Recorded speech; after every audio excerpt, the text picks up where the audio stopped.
to how big this place really is. On est en ce moment à Témiscamingue Shore, dans le Témiscamingue ontarien, et on s'apprête à aller visiter la Grant Mansion, la plus grande maison abandonnée au Canada. On vous amène avec nous. Bienvenue dans cette immense demeure de 65 000 pieds carrés. Ça, c'est plus grand que la Maison-Blanche, laissée à l'abandon depuis une quinzaine d'années.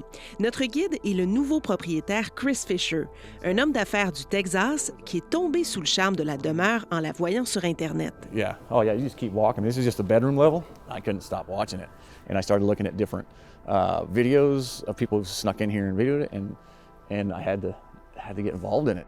Ce qui frappe le plus en entrant, c'est vraiment l'odeur. La poussière, la moisissure, les fientes de pigeons. C'est la destruction aussi. On voit que des centaines de vandales ont visité les lieux dans les dernières années. Les 107 fenêtres du manoir sont fracassées, des graffitis tapissent les murs. Il reste pourtant des traces de ce qu'était ce manoir, c'est-à-dire le rêve de Peter Grant, un homme d'affaires du Témiscamingue ontarien qui a fait sa fortune dans le domaine forestier. Il a entrepris la construction de sa maison de rêve aux abords du lac Témiscamingue en 2005. L'édifice abritait aussi le siège social de son entreprise. On y retrouvait des foyers de 30 pieds de long, un hangar à bateaux, des salles de cinéma et même une piscine intérieure. This is the swimming pool, man. La construction a été stoppée en 2008 et la maison est restée à l'abandon depuis. Like I said, you get lost in here. There's just so much rooms going everywhere. On a aussi une certaine impression de film d'horreur pendant la visite. Il n'y a pas d'électricité, tout est dans le noir.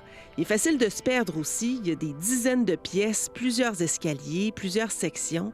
Chris Fisher souhaite rénover et réhabiliter le manoir Grant, un défi qui semble presque insurmontable quand on constate l'ampleur de la tâche, mais pas pour le principal intéressé. So if you go in the basement of this house, you'll see the steel beams and the concrete. And when you're looking at a structure like this, that's what I want to see.